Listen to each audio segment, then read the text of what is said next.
Bonjour à tous, merci de votre présence. Merci à vous, chère Valérie, pour votre invitation. Alors, avant d'attaquer la conférence, je vais vous présenter le sommaire. Alors, cette conférence se fera en 6 points. Premier point, le CIERP, c'est quoi? Deuxième point, le PGE, c'est quoi? Troisième point, le contexte économique général. Quatrième point, les éléments macroéconomiques en faveur de l'effacement des PGE des petites entreprises. Cinquième point, les solutions proposées par le CIERP. Deux sous-parties. Première sous-partie, la nécessaire autodéfense face à sa banque, c'est ce que j'appelle le kit de survie ou le kit de sauvetage. Deuxième sous-partie, l'engagement de la responsabilité de l'État coupable de la destruction de nos entreprises. Et enfin, en sixième point, je conclurai. Alors, nous allons débuter la conférence avec ce premier point. Donc, premier point, le CIERP, c'est quoi? C'est un syndicat interprofessionnel d'entrepreneurs créé fin octobre, début novembre 2022, qui a pris le nom de collectif syndical interprofessionnel des entrepreneurs résilients et proactifs, le CIERP. Et il s'est constitué sur une première proaction qui est d'obtenir l'effacement des PGE. Nous allons y revenir. Son combat est apolitique, il est exclusivement dû par l'intérêt économique supérieur du pays, l'impérieuse nécessité d'éviter tous les drames humains collatéraux qui ont malheureusement déjà largement commencé et concerne les TPE-PME de tout secteur d'activité.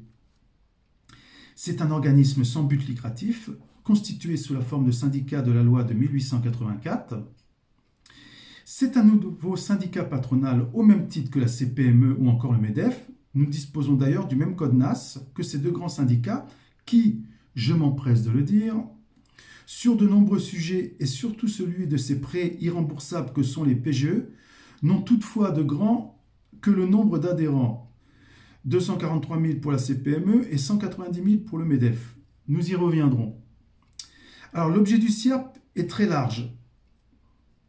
Il s'agit par un regroupement de toutes les personnes physiques ou morales, les collectifs participatifs, de mettre en commun des moyens pour aboutir à un effet unique qui permettent de concourir à défendre des intérêts interprofessionnels et citoyens par répercussion quant à des sujets et objectifs identiques, similaires ou complémentaires à ceux définis par ces statuts, à savoir principalement, sachant que nos statuts sont librement consultables et téléchargeables sur notre site internet, alors je vais vous donner l'adresse www.csierp.fr.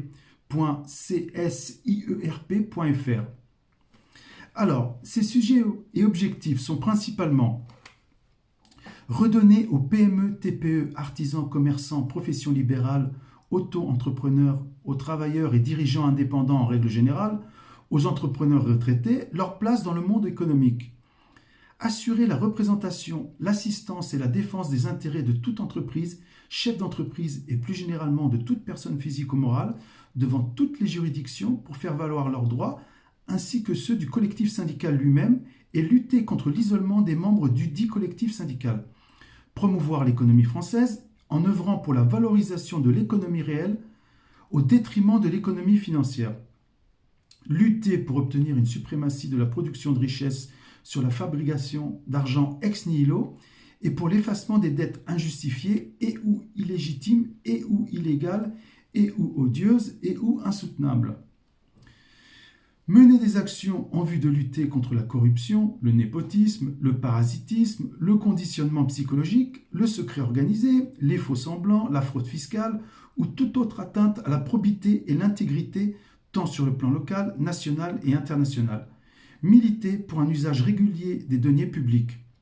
Alors, sous le terme de corruption, le collectif syndical vise toutes les formes de malversation et de manquement, notamment les conflits d'intérêts, les abus de biens sociaux, les trafics d'influence, les détournements de fonds publics, la prise illégale d'intérêts, l'excès de pouvoir et plus généralement toute atteinte à la probité publique, aux libertés publiques, à la dignité et aux valeurs morales ayant des conséquences graves sur l'essence même de toute société qui doit reposer sur une organisation harmonieuse, paisible et sereine de ses ressources générées par les activités libérales, entrepreneuriales, salariales et sociétales dans le but exclusif de faire le bien.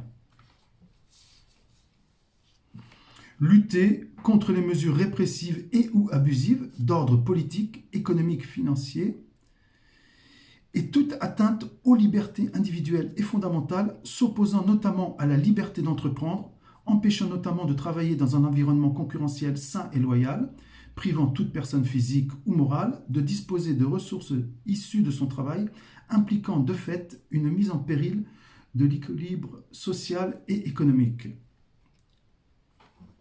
Alors, pour revenir sur la notion de dignité concernant la qualité de syndicat, je l'ai résumé dans un manifeste que vous trouverez sur notre site à sa page « Qui sommes-nous? Pourquoi nous rejoindre ?» Alors, pourquoi je considère que contrairement aux autres syndicats patronaux, le CIERP est réellement un syndicat digne de ce nom? En fait, je vais vous lire notre manifeste que vous retrouverez encore une fois sur notre site internet à l'adresse suivante que je redonne, www.csierp.fr. Alors, je vais vous lire ce manifeste. Nous sommes un syndicat novateur porté par des entrepreneurs pour des entrepreneurs. Nous sommes un syndicat digne de ce nom. Nous sommes là pour servir et non pour nous servir. Nous ne sommes pas là pour parader et pactiser avec les puissants. Nous ne sommes pas des menteurs et des profiteurs. Nous sommes des personnes humbles sur qui vous pouvez réellement compter. Nous ne sommes pas des pleutres qui se couchent. Nous sommes des partenaires courageux et désintéressés au service du bien commun. Nous ne sommes pas des petits puissants au service des grands puissants. Nous ne sommes pas des ovins. Nous sommes des modestes au service des grands modestes. Nous sommes des samaritains. Tout ceci vous parle et est en accord avec vos valeurs. Dans ce cas, nous rejoindre, c'est vous renforcer et nous renforcer, mais c'est aussi prendre le contrôle et la maîtrise de votre propre destinée. Enfin, nous rejoindre, c'est créer une dynamique de groupe de pro-acteurs résilients capables de renverser le cours des événements. Alors maintenant, on va attaquer le deuxième point de cette conférence. Le PGE, donc le prêt garanti par l'État, c'est quoi? C'est donc un emprunt bancaire qui a été inventé par une caste qui est entrée en guerre contre un virus prétendument extrêmement dangereux. En fait, nous, la population française. Alors, je m'empresse également de dire que si vous pensez à quelque chose ou à des personnes en particulier, toute ressemblance avec des faits et des personnages existants ou ayant existé serait purement fortuite et ne pourrait être que le fruit d'une pure coïncidence. Ce fameux virus nous a été vendu comme un ennemi invisible, tellement nuisible qu'il était obligatoire de nous soumettre à tout un tas de mesures attentatoires à nos libertés fondamentales, dont la plus emblématique fut un emprisonnement à demeure appelé confinement.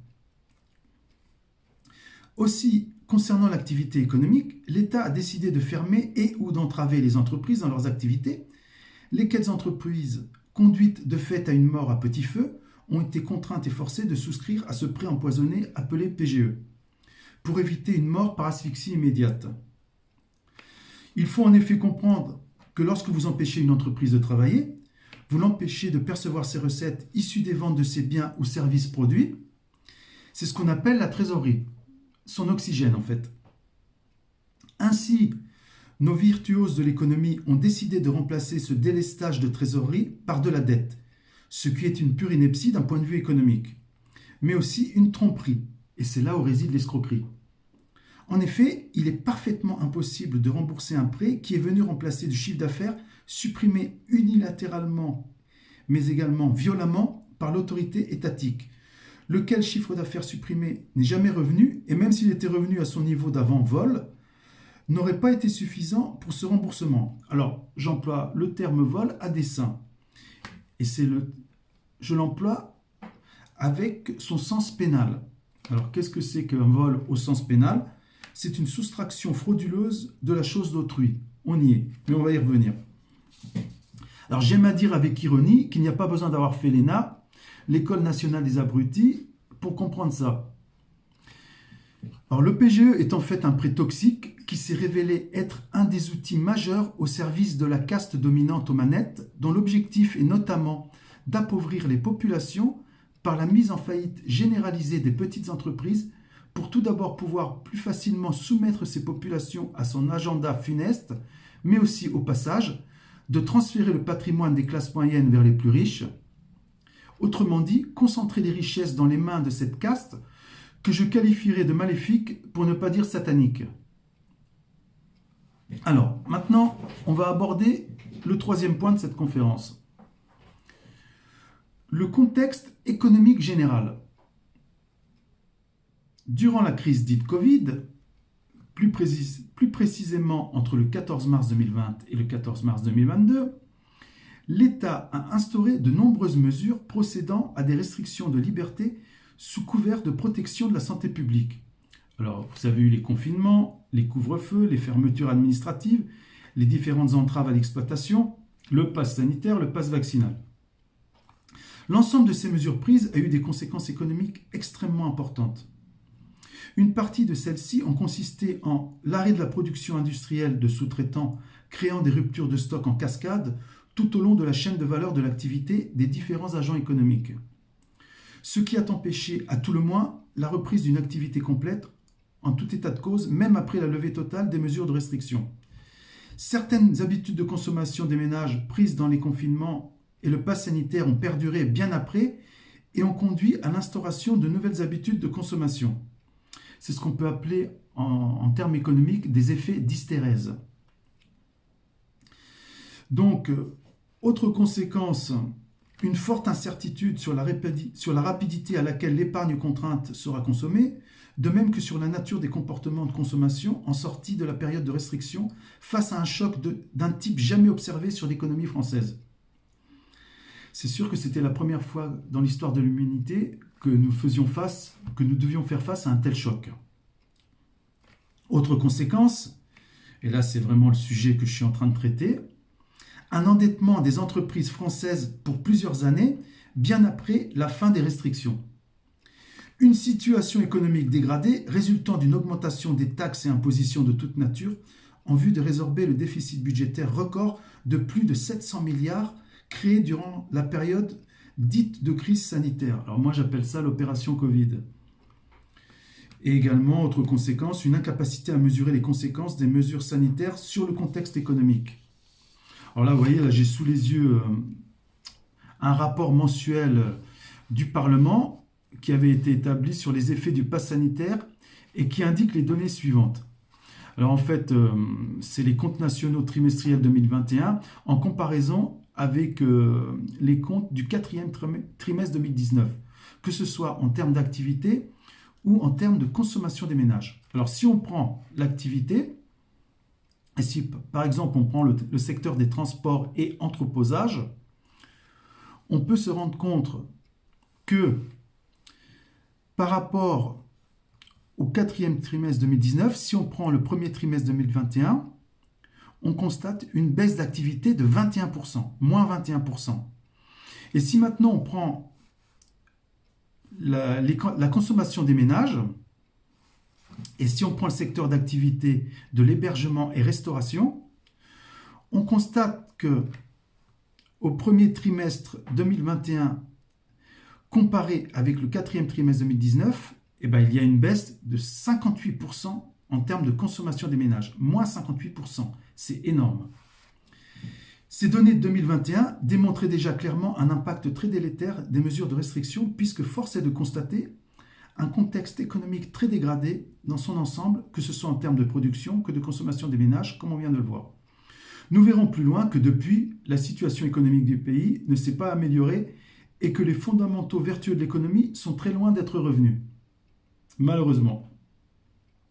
Alors si l'on se penche maintenant sur la notion de poids des entreprises dans l'économie française, particulièrement en termes d'emploi et de création de richesse, force est de constater, selon les dernières données INSEE disponibles, alors c'est les données 2021, c'était une parution du 6 décembre 2023 pour être précis, alors on constate que les micro-entreprises et TPE-PME représentent 4,5 millions d'entreprises, soit 99,8% des entreprises créées en France. Alors plus précisément, elles représentent 6,9 millions de salariés, soit 46,5% des salariés, presque la moitié de l'emploi. En termes de chiffre d'affaires, ça représente 1 453 milliards d'euros, soit 35% de l'ensemble des entreprises. Et en termes de valeur ajoutée, ou de richesse créée, ou de produit intérieur brut, c'est la même chose, ces TPE-PME représentent 42%. Donc quand même, près de la moitié de la richesse créée en France. Et enfin, ces TPE-PME représentent la plus forte contribution à l'économie locale, mais également la plus forte contribution à la vigueur du tissu social. Alors nous allons maintenant affiner ces données économiques afin de démontrer, au travers de notre sujet des PGE, que ces petites entreprises, qui sont le poumon économique principal du pays, devraient être l'élément central de toute politique de redressement économique. Alors, je vais passer maintenant au quatrième point. Et ce quatrième point, il est le suivant. Il s'agit des éléments macroéconomiques en faveur de l'effacement des PGE des petites entreprises. Donc en fait, les chiffres que je vais vous donner, sachez-le, c'est des chiffres qui ont été entre les mains du ministre de l'économie, M. Bruno Le Maire. Puisque moi, je lui avais écrit, en tant que président du CIERP, mais également pour mon entreprise, pour lui expliquer la situation catastrophique du pays en termes économiques. Et donc, j'ai compilé tout un tas de chiffres que j'ai indiqué sur un document, encore une fois, que j'ai envoyé au ministre. Ce document, il tient sur 2 pages. Et donc, je vais vous donner ces chiffres que ce ministre a eu entre les mains. Alors en fait, ce qu'il faut savoir, c'est que début 2022, 16% des PGE avaient été totalement remboursés. Alors ça, c'était selon la Fédération bancaire française. Après, selon les éco-entrepreneurs, début 2023, on en était à 1/3 des PGE qui étaient totalement remboursés. Alors, ce qu'il faut savoir, c'est que chaque mois, il y a environ 2 milliards d'euros qui se remboursent. Mais ce qu'il faut savoir, c'est que les procédures collectives sont très très très importantes. Par exemple, en 2022, il y a eu 42 500 procédures collectives. Alors, procédures collectives, pour ceux qui ne savent pas ce que c'est quand une entreprise est en faillite, en fait, c'est quand elle dépose le bilan. Alors, il y a trois types de procédures collectives. Il y a la sauvegarde, le redressement judiciaire et la liquidation judiciaire. Donc, je ne rentrerai pas dans le détail. En fait, voilà, vous déposez le bilan, votre entreprise, elle ne marche plus du tout. Donc, c'est le début de la fin.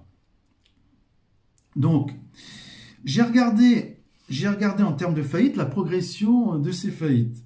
Alors, pour l'année 2022, on en était à 3500 faillites par mois. Début 2023, on en était à 4000 par mois. Fin 2023, on était passé à 4600 par mois. Et début 2024, aujourd'hui, on en est à 5000 faillites par mois. Donc en fait, l'augmentation des faillites est énorme. Et si je prends début 2024, comme je vous ai dit, nous en sommes à 5000 faillites par mois. Donc plus 25% par rapport à début 2023. Et en fait, ça constitue un triste record, car ce chiffre est pire que le dernier datant de la crise financière de 2008. Alors, ce que je voudrais vous dire également, c'est que ce mécanisme du PGE a rencontré un fort succès et a été souscrit par plus de 90% des entreprises de 250 salariés. Vous allez comprendre pourquoi je vous dis ça. Alors, les entreprises de plus de 250 salariés, c'est ce qu'on appelle les ETI, les entreprises de taille intermédiaire. Alors, c'est des entreprises qui ont un effectif d'au moins 250 personnes et qui ont un chiffre d'affaires annuel d'au moins 50 millions d'euros. Alors, je fais un zoom sur ces entreprises-là, parce que ces grosses entreprises-là, elles disposent de capacités de remboursement totales. Elles n'ont aucun problème pour rembourser. Donc, en fait, vous comprenez pourquoi toutes ces grosses boîtes de plus de 250 salariés, à 90%, elles ont souscrit un PGE. Ça a été un effet d'aubaine pour elles. Alors, ce que je voudrais vous dire aussi, c'est que ce qu'il faut savoir, c'est que les très très grandes entreprises, par exemple comme Air France KLM ou Renault, alors les très grandes entreprises, c'est des entreprises qui ont au moins un effectif de 5000 personnes et qui ont un chiffre d'affaires annuel d'au moins 1,5 milliard d'euros. Alors elles ces entreprises-là, elles représentent un chiffre infime du nombre d'entreprises, puisqu'elles représentent 0,01% du nombre d'entreprises. Alors, il faut savoir que ces très très grandes entreprises, 0,01%, elles ont obtenu 25% du montant des PGE, soit 36 milliards d'euros. Donc, 36 milliards d'euros, c'est 25% de 144 milliards d'euros, qui était le montant total des PGE qui ont été accordés.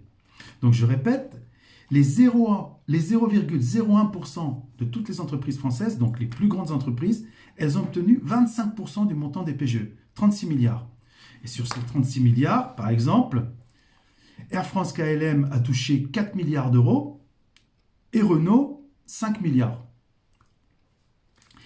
Et les entreprises de taille intermédiaire, elles représentent 0,20% de l'ensemble des entreprises. Alors, maintenant, je voudrais faire un zoom sur les entreprises que le CIERP défend. Donc, en fait, c'est très petites entreprises. Alors, comment peut-on définir les très petites entreprises? C'est celles qui ont un effectif de moins de 10 personnes et un chiffre d'affaires de moins de 2 millions d'euros. Alors, ces entreprises-là, elles représentent 93,8% environ de l'ensemble des entreprises. Elles ont eu 37% du montant des PGE, soit 53 milliards d'euros. Je voudrais insister sur le fait que ces TPE, défendus par le CIERP, n'ont aucune capacité de remboursement, comme mon entreprise par exemple. Alors, ce qu'il faut savoir également, c'est que M. Bruno Le Maire, je lui ai expliqué la chose suivante. Si on considère que, à ce jour, compte tenu du nombre de faillites qui explose de jour en jour, donc je rappelle qu'on en est, début 2024, à 5000 faillites par mois, on peut considérer qu'il y a 40% des PGE qui ont été remboursés. Donc, si on prend le chiffre de 53 milliards d'euros, qui est le chiffre indiquant le montant des PGE qui a été obtenu par les TPE, si on considère que 40% des 53 milliards d'euros accordés aux TPE a été remboursé, soit 21 milliards d'euros, l'État pourrait décider d'effacer la différence, soit 32 milliards. Alors, effacer, c'est un terme générique.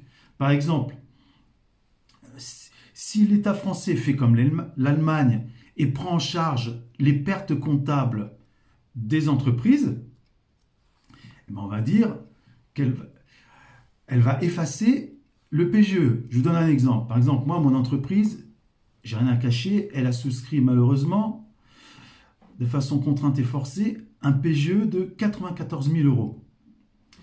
Mon entreprise, avec son bilan 2020, elle a fait malheureusement une perte énorme de 100 000 euros.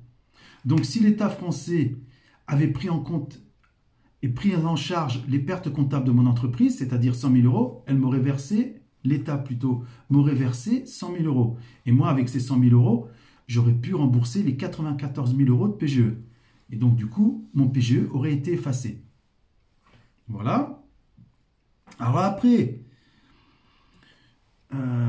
l'État français, il peut faire une chose très simple. C'est ce que j'ai suggéré à Monsieur le ministre. En fait, il suffit qu'il prenne son téléphone et il demande aux banques de renoncer à cette dette irremboursable. Parce que c'est une dette irremboursable. C'est pas possible. J'ai expliqué auparavant que lorsque vous remplacez du chiffre d'affaires par de la dette et que l'activité ne revient pas, c'est impossible à rembourser. Donc voilà. Donc après, on va nous dire oui, mais l'État il est en déficit, etc. Et donc il ne peut pas se permettre de s'asseoir sur 32 milliards, etc.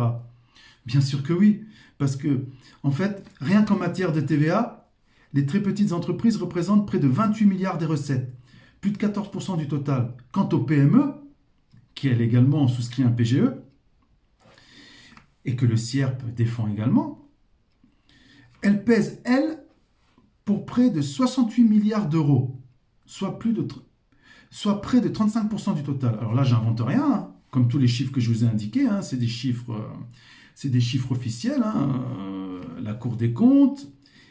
Et en matière de TVA, je me suis basé sur un document qui s'appelle Statistiques DGFiP, septembre 2023, numéro 2018, la taxe sur la valeur ajoutée en 2022.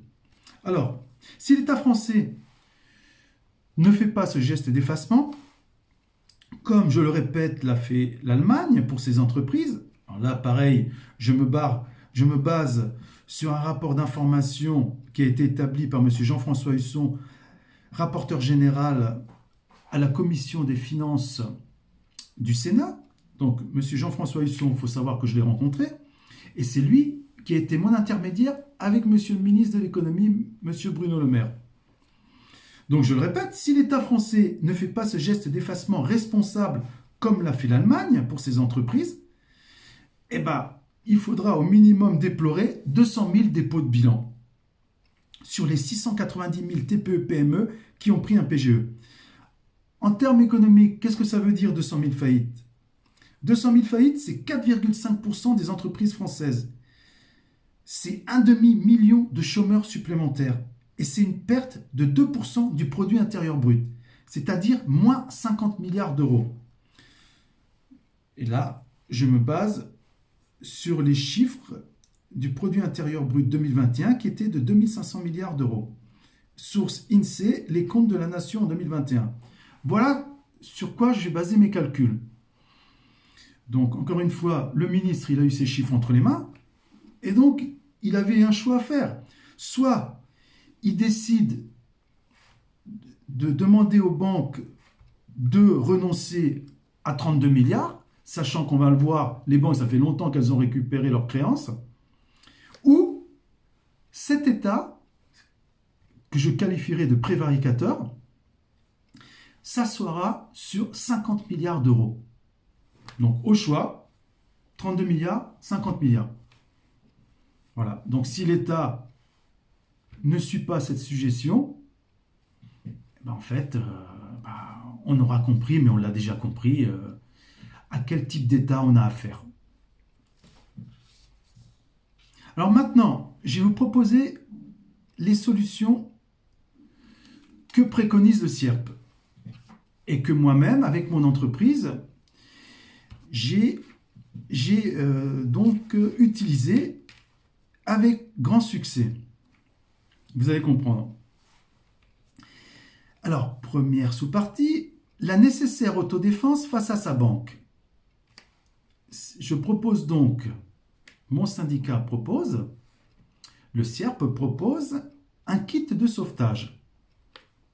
Parce qu'il faut savoir que la banque prêteuse PGE a des tas de possibilités pour actionner la garantie de l'État, les fameux 90% du montant du prêt. Ces possibilités s'appellent des événements de crédit. Et ces événements de crédit permettent l'appel par la banque de cette garantie d'État. Donc en fait, quels sont ces événements de crédit? Alors il y en a plusieurs. Il y a par exemple le non-paiement de toute somme due au prêteur par l'emprunteur conformément au contrat de prêt, y compris en cas d'événement contractuel permettant la demande de remboursement anticipé ou de prononcer la déchéance du terme.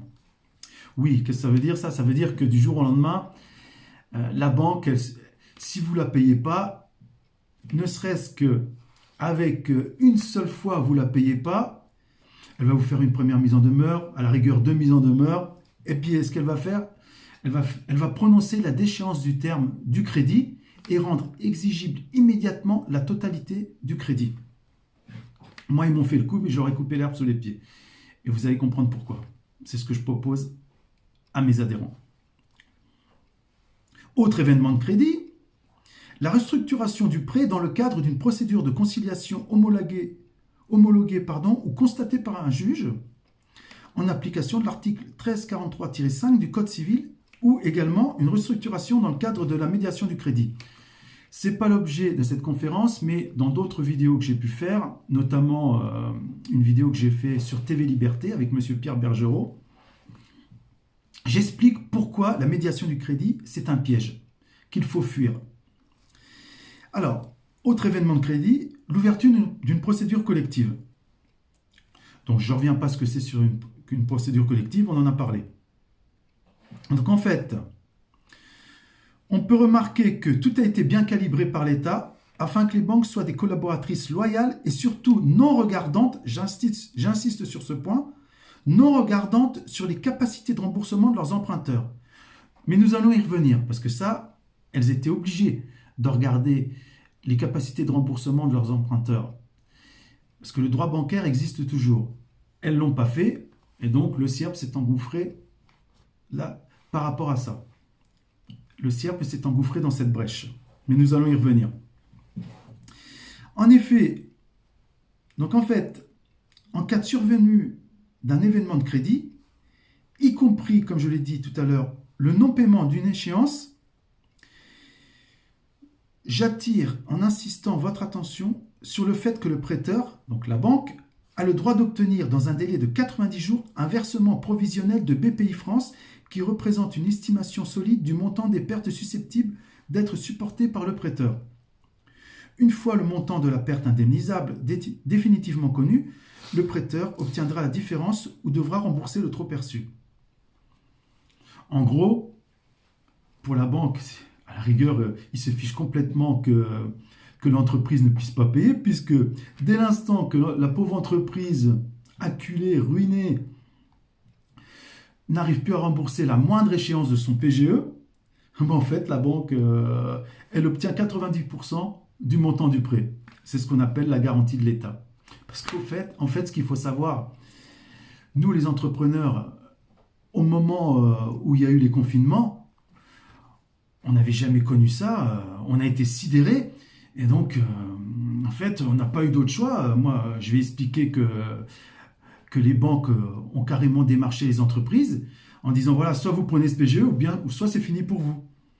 Et donc, en fait, quand on nous a dit, ok, pas de problème, prenez ce PGE, il est garanti à 90% de l'État, par l'État, si jamais vous ne pouvez pas payer, en fait, on s'est malheureusement aperçu trop tard que la garantie, elle n'était pas pour nous, elle était surtout pour la banque. Donc, en fait, je le répète, le simple non-paiement d'une échéance de prêt par l'emprunteur ouvre la possibilité pour l'établissement prêteur d'actionner la garantie de l'État avec une provision qui lui est versée dans un délai de 90 jours sur une estimation des pertes que sera amené à supporter le prêteur. Ainsi, plutôt que d'obtenir un remboursement de sa créance sur une période pouvant s'échelonner désormais sur 10 ans, l'établissement prêteur est en mesure de recevoir en une provision la majeure partie du montant de celle-ci. Aussi, vous comprenez que la banque a tout intérêt à mettre son emprunteur en défaut. Et voilà la triste vérité. Par suite, et ceci est très important, il est urgent de couper l'herbe sous le pied de votre banque avant qu'elle ne vous mette en faillite en prononçant du jour au lendemain, comme je l'ai dit, la déchéance du terme de votre PGE et ainsi en le rendant immédiatement exigible pour la totalité de son montant. Si vous la laissez faire ça, c'est simple, vous serez en redressement judiciaire et là, terminé, c'est la fin de votre entreprise. Alors comment éviter ce désastre et cette très grave injustice? Le CIRP a la solution infaillible. Encore une fois, moi je l'ai expérimenté cette solution avec un grand succès. Maintenant je suis tranquille. Moi d'abord j'avais jamais rien remboursé et là je rembourse encore moins et la banque ne m'embête plus. Et donc je suis tranquille, mais je vais vous expliquer comment vous allez réussir à être tranquille. Alors qu'est-ce qu'il faut faire? Eh bien en fait, il faut mettre en demeure sa banque. Alors comment mettre en demeure sa banque? Donc sachez que une fois que vous devenez adhérent, donc je redonne l'adresse du site www.csirp.fr, vous avez un modèle de courrier de mise en demeure qui est librement téléchargeable et que vous allez pouvoir personnaliser. Alors en fait, qu'est-ce que c'est que ce courrier de mise en demeure? Alors, ce que je voulais vous dire, peut-être avant de les mettre en demeure, peut-être faites-leur un courrier d'information, de simple demande de renseignement. Alors c'est pareil, il y a des modèles de courrier, il y a un premier modèle, il y a un premier modèle pour les entrepreneurs qui ont commencé à rembourser leur PGE, mais qui ne peuvent plus le rembourser. Et un deuxième modèle pour les entrepreneurs qui étaient dans mon cas, qui n'avaient pas commencé à rembourser leur PGE et qui est adapté à leur situation. Alors, moi je dirais que maintenant quand même, ça fait quand même maintenant, pour les premiers qui ont eu un PGE en 2020, ça fait déjà 4 ans que vous le remboursez. Peut-être que ça serait bien, si vous ne pouvez plus le rembourser, de passer à la mise en demeure. Donc là, encore une fois, en devenant adhérent au CIRP, vous aurez un modèle de courrier. Alors ce modèle de courrier de mise en demeure, c'est simple.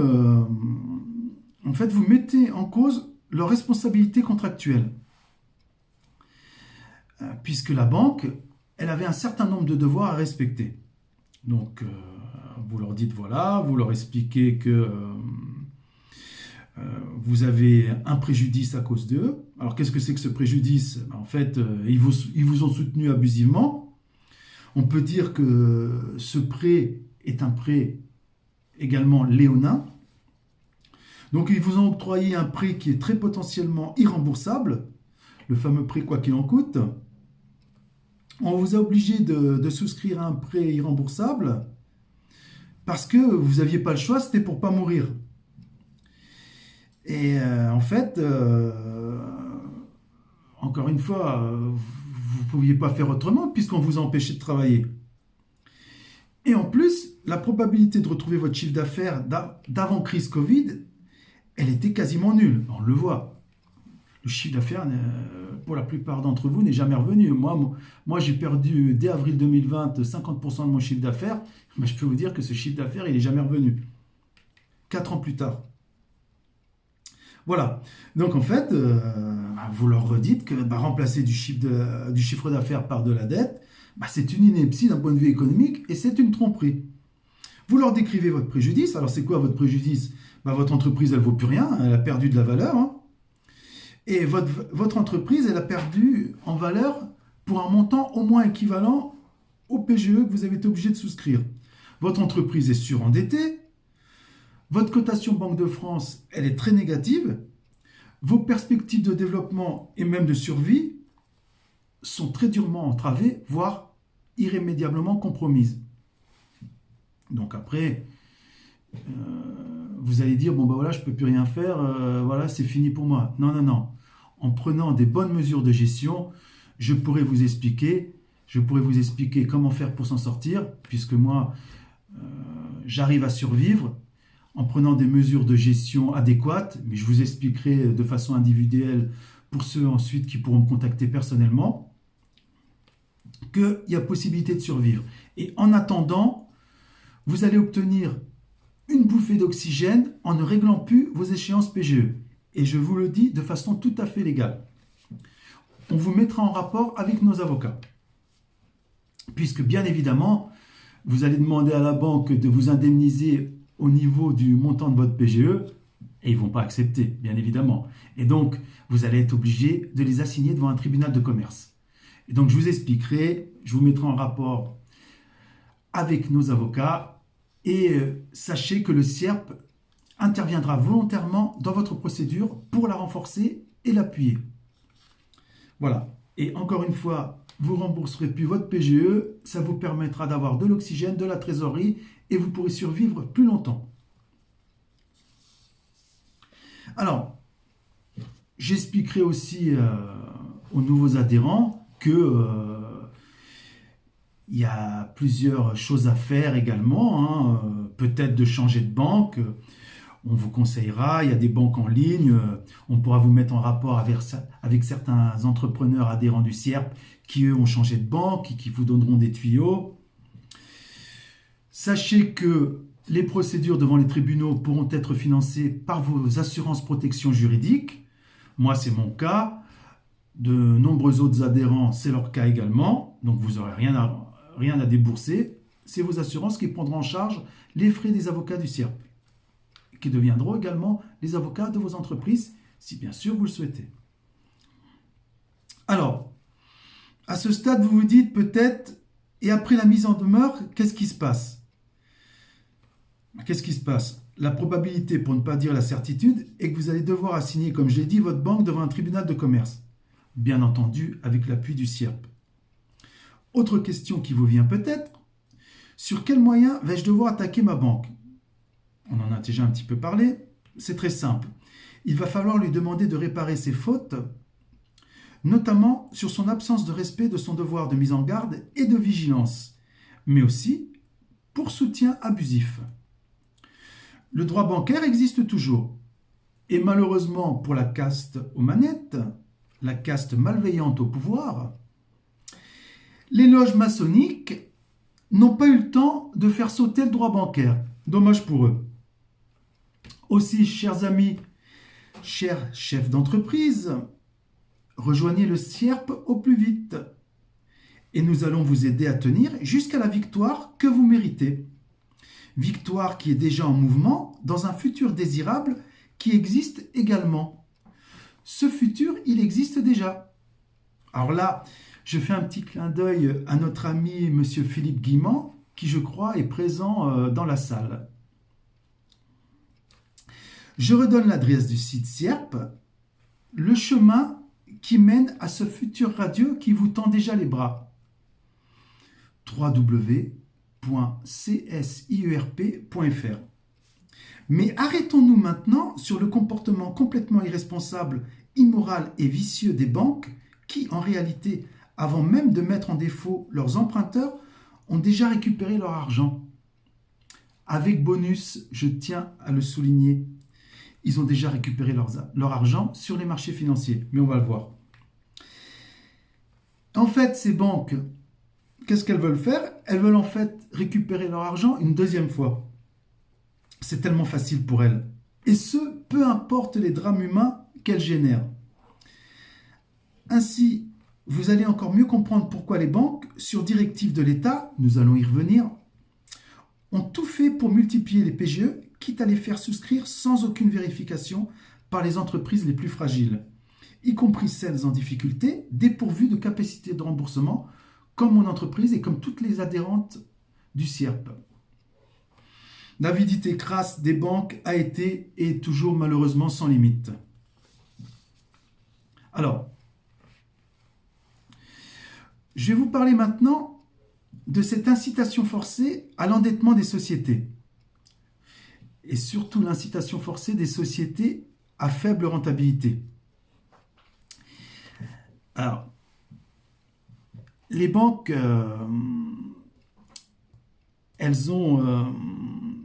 les banques avec la complicité de l'État, elles ont commis une faute du fait que l'endettement qui a été procuré aux entreprises est particulièrement disproportionné pour les entreprises qui ont une faible rentabilité.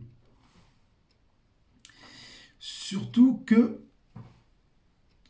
cette incitation forcée à l'endettement des sociétés, notamment, encore une fois, celles avec une faible rentabilité,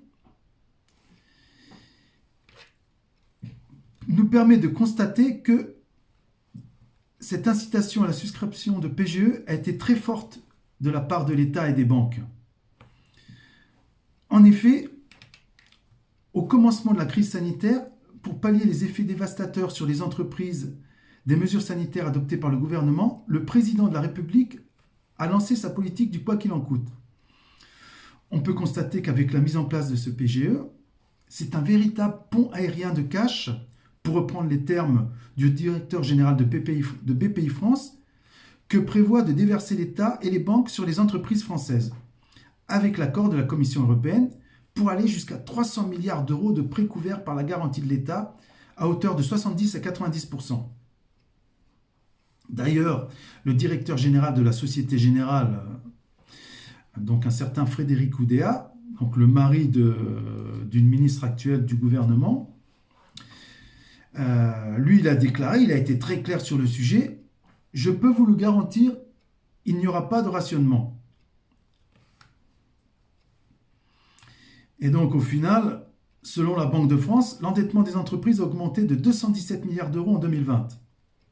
En effet, 40% des entreprises ont eu recours au PGE pour un montant total de 137 milliards d'euros accordés au 31 décembre 2021. Donc en fait, on en est à 144 milliards d'euros. Donc en fait, il n'y avait aucun refus, hein. Je tiens ça d'un avocat, je vais caricaturer un petit peu. Vous aviez des stagiaires dans les banques, elles appuyaient sur un bouton et ils balançaient le cash sans aucune restriction. En fait, il y a eu un taux de refus d'octroi d'à peine 2%, entre 2 et 3% à peine. De tels chiffres s'expliquent aisément par le refus de l'État d'établir la moindre contrainte d'éligibilité et d'utilisation et illustrent les dérives de la politique du quoi qu'il en coûte.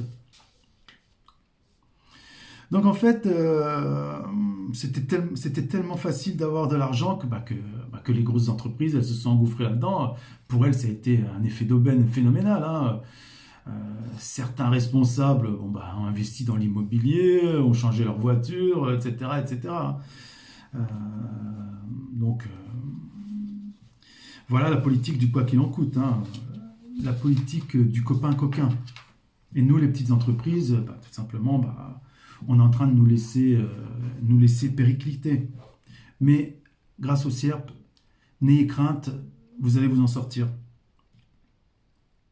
Alors en fait, ce qu'il faut savoir, c'est que malgré donc, on va dire, j'appellerais ça de la manipulation du directeur général de la Société Générale qui dit il n'y aura aucune restriction, il n'y aura pas de souci, tout le monde aura son PGE, on laissera personne sur le carreau, il n'y a aucun souci, il n'y aura pas de rationnement, je peux vous le garantir.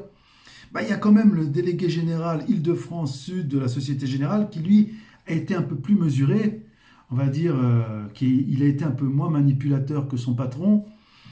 Et lui, il a dit que normalement, les entreprises qui ont une structure financière un peu plus légère, avec un impact de la crise extrêmement fort sur la trésorerie et la rentabilité, la demande est un peu plus complexe et va nécessiter une étude plus approfondie, hein.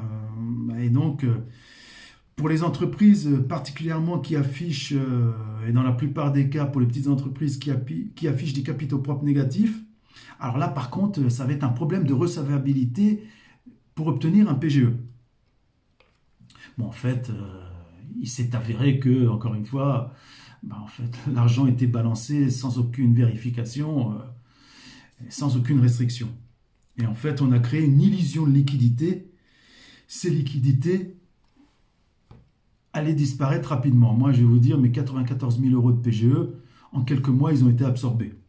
Alors après, comment j'ai fait à m'en sortir? Tout simplement, je vous le dis, hein, en fait, je me paye quasiment plus. Moi, mon entreprise, c'est une entreprise d'aide à domicile. Je peux vous dire que mes aides à domicile, elles gagnent plus que le patron que je suis. Voilà où on en est. Et je vous passe les détails des autres mesures drastiques de gestion que j'ai été obligé de prendre pour juste survivre. Et sachez que mon chiffre d'affaires, là, il est descendu 14 ans en arrière. Ça fait 16 ans, presque 16 ans maintenant que j'ai créé mon entreprise. Et en termes d'activité, je suis descendu 14 ans en arrière. C'est difficile à croire, mais c'est malheureusement la stricte et malheureuse vérité. Alors, sachez aussi que je vous ai parlé tout à l'heure de démarchage des banques. Sachez que mon ex-banquière qui m'avait accordé le PGE, elle m'a attesté la chose suivante, attestation que j'ai versée au dossier dans ma procédure contre ma banque devant le tribunal de commerce, et également que je verse au dossier de la procédure que j'ai intentée avec l'aide d'un autre avocat du CIRP que je salue, maître David Guyon, qui est d'ailleurs de Montpellier. Donc, sachez que nous attaquons l'État, hein, et donc j'ai versé l'attestation de ma banquière dans ce dossier. Alors, qu'est-ce qu'elle m'a dit, ma banquière? Qu'est-ce qu'elle m'a attesté? Elle m'a attesté avoir contacté l'ensemble de ses clients professionnels au téléphone pour leur proposer le PGE. En fait, on n'avait jamais vu ça. C'est les banques, elles ont appelé toutes les entreprises comme si elles vendaient des frigos, en fait, hein, voilà, allez-y, vous avez un argent gratuit, parce qu'en fait, le taux d'intérêt, il était quasiment inexistant. Hein. C'était pas la question. Hein. Les banques, je vais expliquer rapidement tout à l'heure qu'elles ont déjà récupéré leur argent avec bonus. Hein. Elles n'avaient pas besoin d'un taux d'intérêt élevé. Donc en fait, pour revenir sur l'attestation de ma banquière, en fait, elle a appelé tous les clients, dont moi. Et donc prenez ce PGE parce que si vous ne le prenez pas, à juste titre, vous allez mourir tout de suite immédiatement par asphyxie. Et en fait, le témoignage de ma banquière confirme l'existence d'un véritable démarchage par les banques auprès de leurs clients, et ce, j'insiste sur ce point, en accord avec le ministère de l'économie. Et ça confirme également, ce procédé, l'intérêt de l'établissement bancaire à multiplier au maximum les PGE, quitte à les faire souscrire par des entreprises en difficulté ou capacités de remboursement plus que fragiles. Ceci est d'autant plus notable dans un contexte où l'État s'est visiblement gardé de rappeler à ma banque et à toutes les autres l'interdiction formelle posée par la Commission européenne d'octroyer une aide d'État à des entreprises en difficulté au 31 décembre 2019. Alors, qu'est-ce que c'est qu'une difficulté au sens du droit européen ? C'est tout simplement des capitaux propres inférieurs à la moitié du capital social. Concernant mon entreprise, sachez que c'était le cas au 31 décembre 2019, et c'est d'ailleurs toujours le cas. En l'espèce, au 31 décembre 2019, j'ai rien à cacher, ma société était dotée d'un capital de 1 000 euros, c'est une petite entreprise, elle avait réalisé une perte de 55 770 euros. Et donc, elle devait être considérée comme en difficulté. Et bien évidemment, je reviens sur l'attestation de ma banquière, elle a indiqué qu'elle a eu des consignes du ministre de l'économie, Bruno Le Maire. Et Bruno Le Maire, il s'est bien gardé de dire qu'il avait été enjoint par la Commission européenne de bien dire aux banques de surtout pas accorder un PGE aux entreprises qui, au 31/12/2019, avaient des capitaux propres inférieurs à la moitié de leur capital social. Et donc, pour prendre le cas de mon entreprise encore une fois, d'après les chiffres que je viens de vous donner, si la banque avait fait son boulot, et si le ministre avait donné les bonnes consignes, et s'il n'avait pas en tête autre chose, c'est-à-dire tout simplement favoriser, malheureusement, il faut dire la vérité, favoriser la faillite des petites entreprises au profit des grosses, transférer, c'est-à-dire pour transférer le patrimoine, du moins le peu qu'il leur reste, des classes moyennes vers les classes les plus aisées, ou encore une fois, concentrer les richesses entre les mains d'une seule et même caste, la caste malveillante dont j'ai parlé. Et bien en fait, le ministre, s'il avait fait son travail, il aurait dit à ma banquière, vérifiez bien les capacités de remboursement de la société X ou de la société Y. Et regardez surtout par rapport à la Commission européenne si au 31 décembre 2019, elle n'a pas des capitaux propres inférieurs à la moitié de son capital social. Et auquel cas, vous avez une interdiction formelle, l'État français a l'interdiction formelle de demander aux banques d'accorder des PGE à ce genre d'entreprises qui sont en grande difficulté. Donc encore une fois, moi on m'a accordé le PGE en me démarchant. Voilà. Voilà qu'est-ce que c'est que la Commission européenne, voilà ce que c'est que les relations de la Commission européenne avec l'État français. Donc en fait, on est encore dans la manipulation. Vous remarquerez que quand ça l'arrange, l'État français, il dit voilà, c'est la Commission européenne qui me dit de faire ça. Mais quand ça ne l'arrange pas, même si la Commission européenne a dit de faire ci ou de faire ça, ça on ne suit pas la Commission européenne. Donc vous voyez, donc tout ça, vous l'avez tous compris, tout ça c'est de la manipulation. Donc en fait, on nous demande d'aller voter, mais vous avez tous compris que ça ne sert absolument à rien. Voilà. Donc ça c'était un petit aparté par rapport à tout ça. Alors, pour terminer sur cette décision officielle de la Commission européenne, faut savoir que cette décision de Commission européenne, qui encore une fois interdisait formellement d'accorder une aide d'État à des entreprises en difficulté au 31 décembre 2019, C'est une décision qui a été rendue le 21 mars 2020 dans un document intitulé Aide d'État SA.56709, entre parenthèses 2020/N, France Covid-19, plan de sécurisation du financement des entreprises. Et cette décision du 21 mars 2020 fait pourtant ressortir clairement cette interdiction formelle établie par la Commission européenne. Et donc, vous avez tous compris que l'État français est allé à l'encontre de la Commission européenne, alors qu'il ne nous arrête pas de nous bassiner avec cette fameuse Commission européenne. Donc, encore une fois, vous voyez que tout ça, c'est de l'esbrouffe et on se moque de nous en permanence.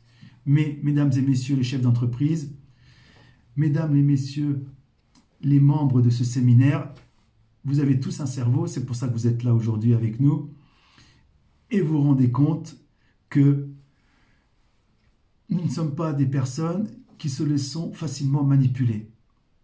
Voilà. Alors, qu'est-ce que je pourrais dire par rapport à ça ?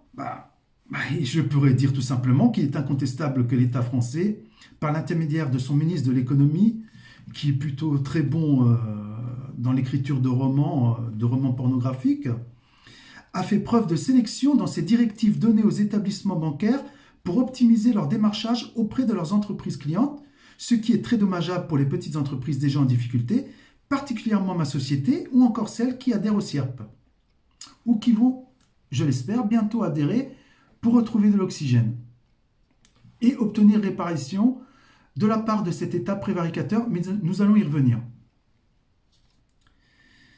Voilà. Donc, il en résulte, pour terminer sur ce point, que l'État a commis une faute de nature à engager sa responsabilité et une faute de nature à indemniser ma société et encore une fois, toutes les autres dans le même cas. Mais nous allons y revenir. Et ce, d'autant plus que, par arrêté du 6 mai 2020, qui est venu s'ajouter aux dispositions initiales décrétées le 23 mars 2020, ce même État a contribué grandement à l'accroissement exponentiel de la dette des petites entreprises dépourvues de capacité de remboursement. Comme je l'ai dit tout à l'heure, 37% des montants des PGE, soit 53 milliards d'euros, ont été souscrits par des entreprises de catégorie TPE. Ces TPE, je le répète, représentent 93,8% de l'ensemble des entreprises ayant souscrit un PGE. Ainsi, l'État a encouragé les établissements bancaires à octroyer des PGE en facilitant la circulation de ces prêts sur les marchés financiers et le refinancement lucratif de ces établissements en cas de mobilisation de ces prêts dans le cadre d'opérations de politique monétaire du système européen des banques centrales, SEBC. Alors, ces opérations de politique monétaire du SEBC, système européen des banques centrales, c'est ce qu'on peut appeler aussi titrisation, ou on peut appeler ça aussi quantitative easing. Donc là, je vais quand même aller un peu plus vite parce que le temps passe très vite. Mais sachez que c'est des techniques financières qui sont très lucratives, qui sont utilisées par les banques et qui ont été utilisées dans le cadre des PGE. Donc en fait, qu'est-ce que c'est que le quantitative easing ou la titrisation ou opération de politique monétaire du système européen des banques centrales? C'est le recours, en l'occurrence, à l'achat par la banque centrale de titres de dette privée aux banques commerciales. En fait, ils ont vendu les PGE, les banques ont vendu les PGE à la Banque Centrale Européenne. Voilà. Qu'est-ce qui s'est passé? Donc en fait, ils ont profité de taux négatifs. Donc en fait, pour prendre l'exemple de mon PGE, ma banque, elle a dû très certainement, quand je dis très certainement, la probabilité est quasiment de 100%, vendre mon PGE, les 94 000 euros, à la Banque Centrale Européenne. Donc, comme c'était des taux négatifs, donc en fait, la Banque Centrale Européenne lui a versé 94 000 euros plus de l'argent. C'est ce qu'on appelle les taux négatifs.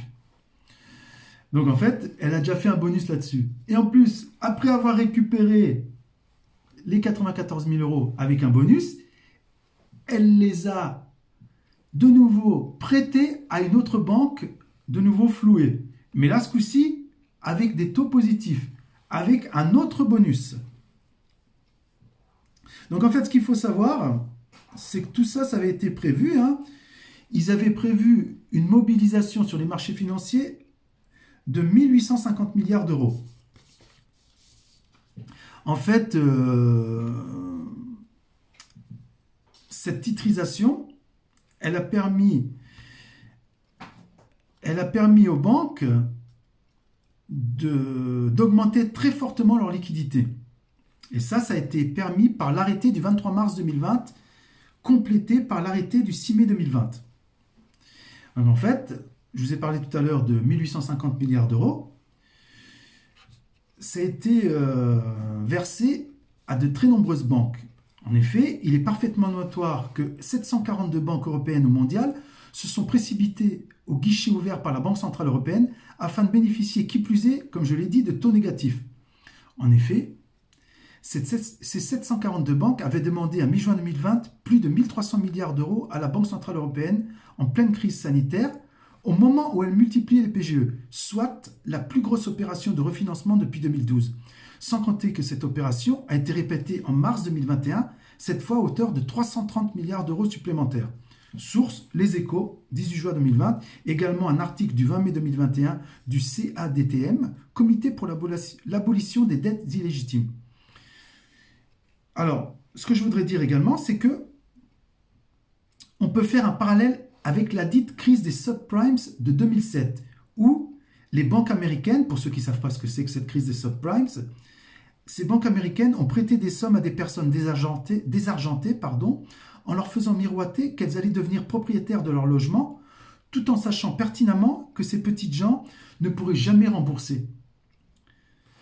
Résultat, les pauvres emprunteurs se sont retrouvés à la rue et les banques en question se sont retrouvées propriétaires de tous les biens, maisons, appartements, pour une bouchée de pain. Et au passage, elles ont titrisé les prêts octroyés. C'est exactement ce qu'elles ont fait avec les PGE. Donc vous avez compris, les ex-futurs propriétaires américains donc se sont vus octroyer des prêts immobiliers. Ces prêts immobiliers ont été vendus aux banques centrales américaines, du moins à la Banque Centrale Européenne, pardon, à la Banque Centrale Américaine. Et en fait, les banques rapaces ont récupéré leur argent et les emprunteurs, les pauvres emprunteurs, n'ont pas pu rembourser leur maison. Et en fait, les banques américaines ont récupéré les maisons et les appartements pour une bouchée de pain. C'est exactement ce qui se passe avec les PGE. On nous accorde un prêt qui est remboursable, sachant que l'activité économique ne pouvait pas revenir. Nous, les chefs d'entreprise floués et ruinés, on n'a plus d'activité, on ne peut plus rembourser les PGE. Les banques essayent de nous mettre en faillite. Et donc, du coup, comme notre boîte, elle ne vaut plus rien, vous avez des rapaces, des grosses boîtes, bon, ils m'ont fait le coup plusieurs fois, on vous appelle et on vous dit, voilà, on va vous racheter votre boîte, mais pour 1 euro symbolique. Voilà.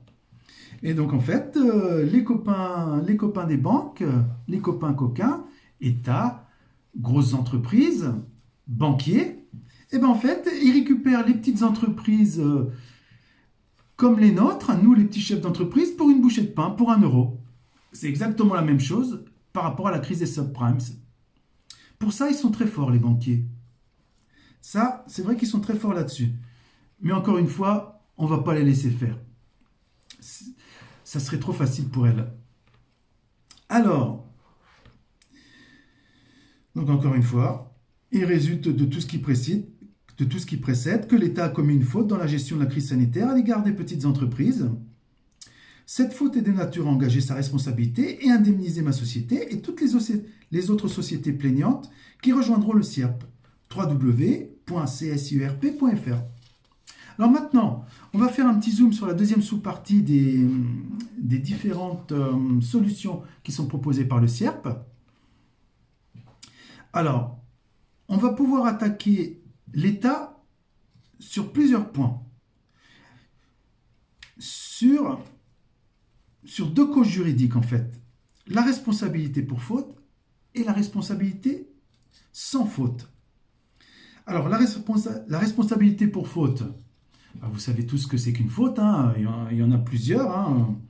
On fera le zoom sur une faute emblématique, hein. Puis j'en listerai quelques-unes encore. Hein. Donc en fait, nous allons attaquer l'État. Donc là, la requête est prête. Au moment où vous regardez cette vidéo, ça se trouve, la requête est déjà déposée. Et d'autres requêtes concernant d'autres entreprises sont déjà déposées. Alors, ce que je disais, donc on peut attaquer l'État sur deux causes juridiques, la responsabilité pour faute et la responsabilité sans faute. Si je vous parle de la responsabilité sans faute, avant de se focaliser sur une faute emblématique. Alors, la responsabilité sans faute, comme son nom l'indique, n'implique pas l'existence d'une faute. Ainsi, peu importe que les mesures sanitaires aient été considérées comme parfaitement légales.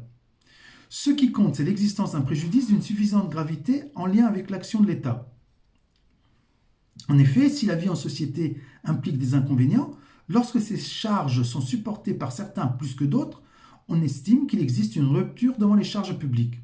Ce régime de responsabilité pour rupture d'égalité devant les charges publiques s'appelle la responsabilité de l'État du fait des lois. En l'occurrence, durant cette crise sanitaire, l'État a édicté de nombreuses lois. Alors, il y en a eu plusieurs. Hein. Il y a eu la loi du 23 mars 2020, on en a parlé. Il y a eu la loi du 17 octobre 2020, celle du 15 février 2021 ou encore celle du 5 août 2021. Voilà. Alors après, pour bénéficier de ce régime de responsabilité de prime abord favorable car exemple de rapporter la preuve d'une faute, il convient de remplir une condition d'anormalité et une condition de spécialité. Donc là, le temps passe, je vais passer ces deux conditions, hein, condition d'anormalité et de spécialité. Mes avocats l'expliqueront beaucoup mieux que moi. Donc, encore une fois, on vous mettra en rapport avec eux une fois que vous deviendrez adhérent. Alors, pour ceux que ça intéresse, hein, sachez qu'il y a eu un article qui a été rédigé par Maître Guyon, sur le sujet. Alors, je vous donne l'adresse du site, hein, www.guyon-avocat.fr. Alors, pour terminer pour cette responsabilité sans faute, avant d'attaquer une faute emblématique de l'État, je vais vous parler des préjudices indemnisables. Alors là, il y en a vraiment beaucoup. Hein. Je vais vous en donner quelques-uns. Et sachez-le, chers futurs adhérents, chers chefs d'entreprise, vous allez pouvoir obtenir plusieurs centaines de milliers d'euros de réparation. Alors, les préjudices qu'il va falloir chiffrer, on vous aidera, hein, on vous dira comment faire. Hein. Alors, il y a le préjudice de perte de marge bénéficiaire nette. Alors, pour ceux qui ne sont pas comptables, la marge bénéficiaire nette, c'est le résultat. C'est-à-dire, vous avez rentré de l'argent, c'est ce qu'on appelle le chiffre d'affaires, pour faire simple, et vous avez eu des dépenses. Donc, argent entrée, recette, moins argent sorti, dépenses, ça fait un résultat. Et donc, ça fait une marge bénéficiaire nette. Voilà. Ensuite, autre préjudice à indemniser par l'État, le préjudice de moins-value du fonds de commerce. Votre boîte, elle ne vaut plus rien, malheureusement. Voilà. Si vous avez un endettement qui représente, comme par exemple mon entreprise, un quart de son chiffre d'affaires, et que vous n'avez plus d'activité et qu'en plus vous avez vos capitaux propres négatifs, votre boîte, elle ne vaut absolument rien.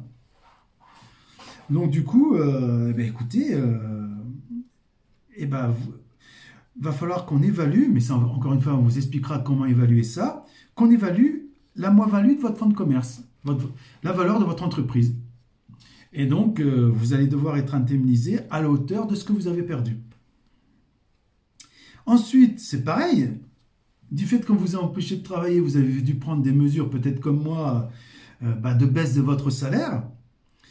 Et donc, du coup, l'État va lui demander de vous rembourser votre perte de salaire, hein, y compris votre perte de cotisation sociale, puisque tous les mois, bah, vous cotisez pour votre retraite, etc., hein, bah, tout ça, vous l'avez perdu hein, à cause de l'État. Et également, on va lui demander de vous indemniser au niveau de votre préjudice d'avoir eu la malchance de souscrire un PGE. Donc, au minimum du montant de votre PGE. Sans oublier le préjudice moral. Parce que cette situation cauchemardesque, qui a duré officiellement du 17 mars 2020 au 15 mars 2022, eh ben, vous l'avez très mal vécu. Et donc ça c'est pareil, on vous expliquera comment faire évaluer votre préjudice moral. Alors, je profite de cette conférence pour lancer un appel à tous les entrepreneurs, même ceux qui n'ont pas souscrit de PGE. Je les appelle à nous rejoindre parce que vous avez compris que nous allons pouvoir vous aider à obtenir une juste et conséquente indemnisation pour tous les préjudices générés par l'État.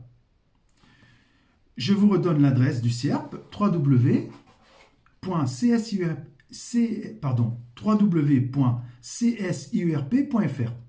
Alors maintenant, avant de faire le zoom, je vais vous parler très rapidement du délai de prescription. Sachez qu'il y a un délai de prescription de 4 ans pour obtenir une réparation de l'État. Mais rassurez-vous, tout le monde est dans les temps. Quand vous vous mettrez en rapport avec nous, on vous expliquera qu'il n'y a pas de problème. On vous expliquera qu'il va falloir que vous fassiez un courrier de demande indemnitaire préalable avant d'attaquer l'État devant le tribunal administratif. Mais on va y revenir. On va y revenir et encore une fois, nos avocats vous aideront et vous expliqueront tout ça. Et le CIERP vous apportera également une assistance juridique. En plus de vous apporter une assistance administrative et également morale. Parce que vous pouvez nous appeler personnellement, il n'y a aucun problème. On aura un traitement personnalisé pour chacun d'entre vous. Alors voilà, donc c'est pareil, le modèle de courrier de demande indemnitaire préalable avant d'attaquer l'État, il sera librement téléchargeable et il sera personnalisable en fonction de la situation de votre entreprise. Voilà. Alors maintenant, ce que je vous propose, c'est de faire le zoom sur une des fautes les plus emblématiques commises par l'État, à savoir l'abandon de créances sélectif ou discriminatoire en violation du principe d'égalité devant la loi. Ben en fait, on se rend compte que l'État, et on l'a constaté très rapidement, il a eu un traitement de faveur des grandes entreprises contraire au principe d'égalité. Qu'est-ce que ça veut dire? Ben là, c'est pareil, j'ai pu constater tout ça, notamment dans la presse. Je remercie d'ailleurs une de mes adhérentes qui m'avait mis la puce à l'oreille par rapport à ce que je vais vous expliquer. Donc en fait, il s'est avéré que certaines grosses entreprises se sont vues effacer leur ardoise PGE. Notamment, on peut lire dans la tribune.fr du 21 juin 2022, la phrase suivante: c'est un petit commando qui intervient de façon confidentielle quand la situation des entreprises se dégrade. Une petite équipe d'urgentistes économiques qui mène un travail de l'ombre. Alors, ils aiment bien utiliser le terme ombre. Alors, cette petite équipe d'urgentistes économiques qui mène un travail de l'ombre à l'amiable avec les dirigeants, les gros dirigeants, les banquiers et les investisseurs. 3 petits points. L'objectif de cette petite équipe d'urgentistes, ce petit commando, c'est de trouver des solutions pour éviter que la société ne mette la clé sous la porte et supprime des emplois. Retenez bien, éviter que la société supprime des emplois. Alors en fait, ce petit commando, il travaille au sein d'une cellule qui a été créée au sein du ministère de l'économie. Et cette cellule, elle s'appelle le CIRI. CIRI, pour Comité interministériel de restructuration industrielle. Et donc le choix du CIRI comme cadre de négociation obligatoire pour bénéficier de l'intervention de l'État et donc fortement inciter les banques à accepter un abandon de créances, a fermé de fait cette opportunité aux entreprises de moins de 400 salariés et par conséquent aux TPE-PME. En fait, vous avez compris que cette cellule chargée d'effacer les ardoises PGE, bah, c'était prévu uniquement pour les grosses boîtes d'au moins 400 salariés. Donc nous, les petites entreprises, peu importe. Il y a la presse d'autres organes de presse ont fait fuiter l'existence de plusieurs abandons de PGE qui ont été négociés entre 2021 et 2023. Alors, par exemple, on a appris que la société Potel et Chabot avait obtenu un abandon de PGE de 10 millions d'euros. La compagnie Air Austral, elle avait obtenu un abandon de créances de l'ordre de 180 à 190 millions d'euros. La société BT2I, un abandon de l'ordre de 10-18 millions d'euros. La société Cityscoot, un abandon de PGE de 20 millions d'euros. Quant à la société Latécoère, elle a obtenu un abandon de créances de 183 millions d'euros. 183 millions d'euros. Je vais m'arrêter sur cette société. Là, je remercie encore une fois une de mes adhérentes qui se reconnaîtra, qui m'avait fait parvenir un article du Canard enchaîné. Donc, je vais vous lire le tweet du Canard enchaîné. Donc, ce Canard enchaîné s'était fendu d'un tweet le 8 juin 2023. Alors, qu'est-ce qu'il disait, cet organe de presse? Il disait la chose suivante. Voilà des ricains qui peuvent dire thank you à Macron. Basé aux îles Caïmans et propriétaire du groupe aéronautique toulousain Latécoère, Searchlight a obtenu l'effacement de 183 millions d'euros de dettes, dont 60% de prêts garantis par l'État. Donc en fait, Latécoère a obtenu un effacement sur ces 183 millions d'euros de dettes, un effacement de 60% de prêts garantis par l'État, soit un effacement de PGE de 110 millions d'euros. Alors, sur cette société Latécoère, il est intéressant de noter que c'est un groupe déficitaire davantage présent à l'étranger qu'en France, qui a bénéficié de plusieurs renflouements en bénéficiant d'une certaine bienveillance des banques prêteuses, et c'est sûr, une certaine bienveillance, mais également de l'État. Gel de ses dettes, abandon de créances, subvention de l'État. Elle n'est pas belle la vie? Donc en fait, cette société, elle a été très favorisée par l'État, alors même que ça fait des années qu'elle subit des pertes énormes. Donc on peut se poser des questions. Est-ce qu'il y avait un intérêt pour l'État de lui effacer son PGE? Est-ce qu'il y a vraiment un intérêt réel? Sachant que cette société Latécoère a une implantation de ses sites de production en majorité à l'étranger et que, encore une fois, la domiciliation de la société mère du groupe se trouve dans un paradis fiscal, c'est-à-dire les îles Caïmans. Donc en fait, on voit qu'il y a quand même un problème. Ce qu'il faut savoir, c'est que les filiales implantées à l'étranger ont une personnalité fiscale distincte de celle de la société mère en France. Parce qu'il faut savoir que les revenus de cette société ne sont pas imposés en France, mais dans le pays d'implantation. Et les dividendes versés par la filiale étrangère à la société mère sont de plus exonérés en France. Et le groupe Latécoère détient des filiales à l'étranger qui représentent environ 50% de son chiffre d'affaires.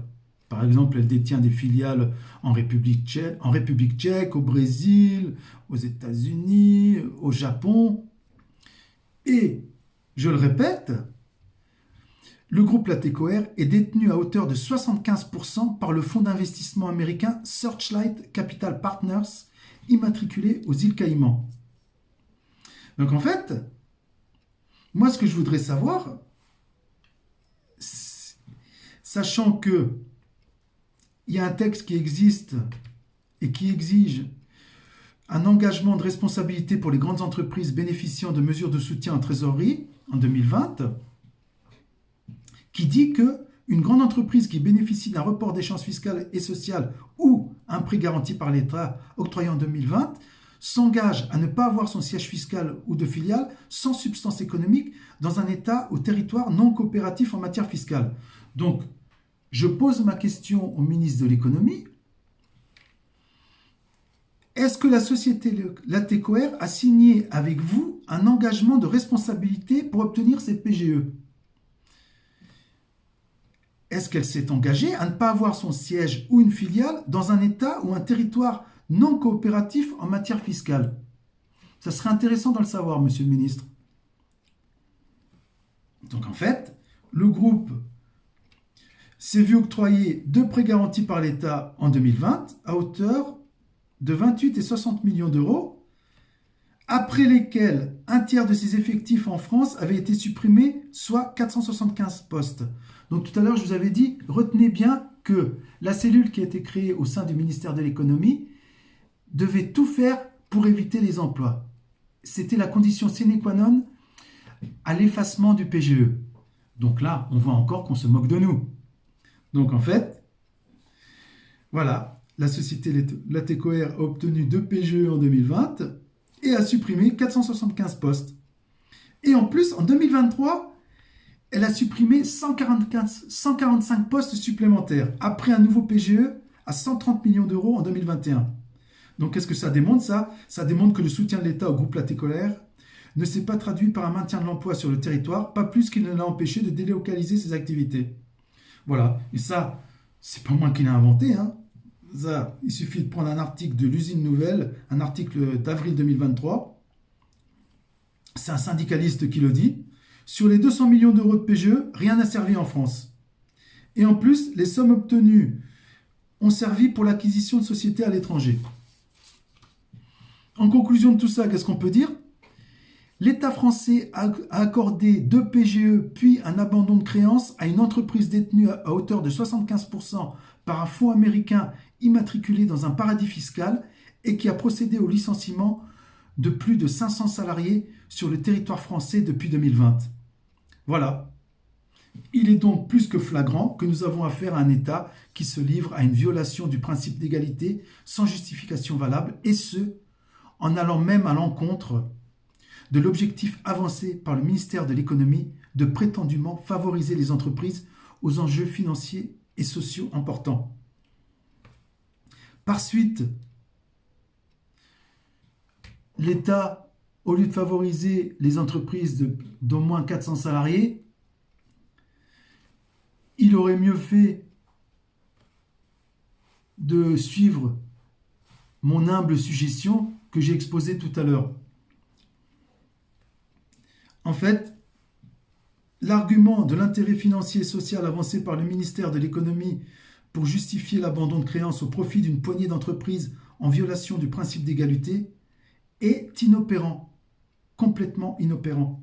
En effet, ces dernières sont souvent déficitaires et pour certaines, comme on l'a vu, adeptes de l'optimisation fiscale et de la délocalisation quand les TPE-PME se révèlent être des acteurs de premier ordre dans l'économie française.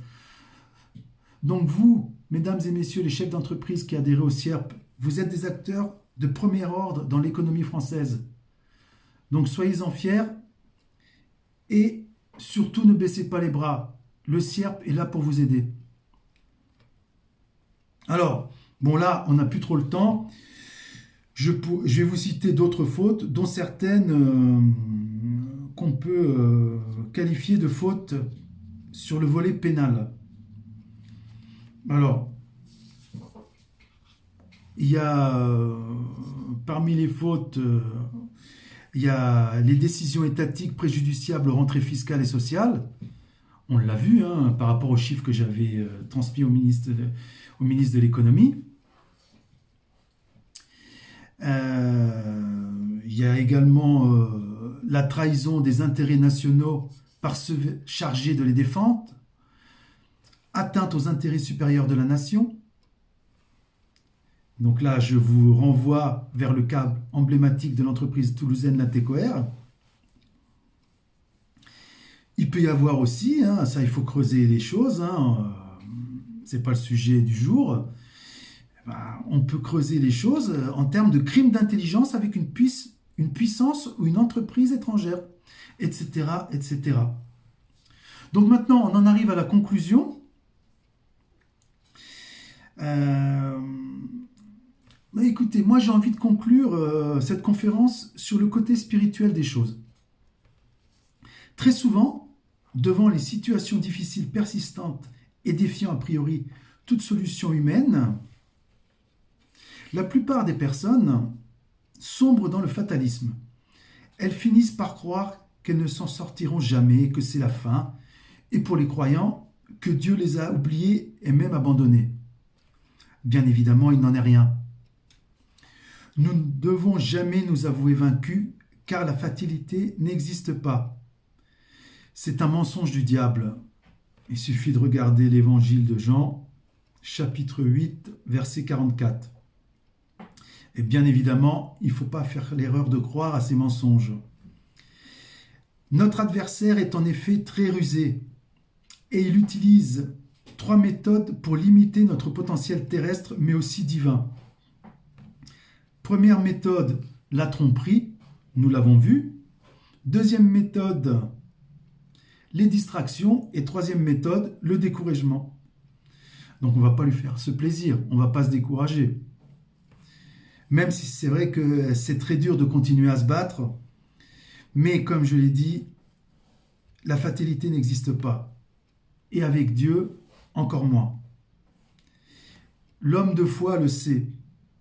J'ai envie de vous dire, quand je deviens responsable de ma vie, les choses changent. Avec Dieu, tout est possible. Je vais accomplir des exploits. Je vais de l'avant. J'arrête de me chercher des excuses. Et Dieu n'a pas encore dit son dernier mot. Rassurez-vous. Ça, il suffit de prendre le livre de Job, dans la Bible, chapitre 19, verset 25. Et rien n'est impossible à Dieu pour vous si vous vous relevez en lui faisant confiance. Et le Sierpe, humblement, est là pour vous aider à vous relever. Dans le même ordre d'idées, si je me recentre maintenant sur les objectifs nobles de Révolu Droit, l'excellent travail de notre hôte, Madame Valérie Bugeaud, à savoir se réapproprier la chose publique, réformer le droit, repenser la politique, je souhaiterais exprimer ici mon plein et entier soutien à la nécessaire réintroduction de la pensée de l'illustre saint Thomas d'Aquin dans notre droit, mais aussi dans notre pratique de l'économie qui doit être au service exclusif du bien commun, qui est d'ailleurs le thème de la conférence de cet après-midi à 15h45, avec le philosophe et universitaire M. Michel Boyancé. Enfin, je terminerai sur une notion majeure sur la pratique de l'économie qui, selon moi, doit inévitablement être une pratique d'inspiration chrétienne et particulièrement catholique, à savoir que dans un rapport entre agents économiques, que ce soit entre un patron et un ouvrier, un vendeur et un acheteur, une entreprise et un client, une entreprise et un concurrent, un banquier et un usager, un État et un citoyen, pour contribuer justement au bien commun, chacun doit nécessairement poser des actes moraux en prenant en compte l'autre dans son calcul économique. Je vous remercie.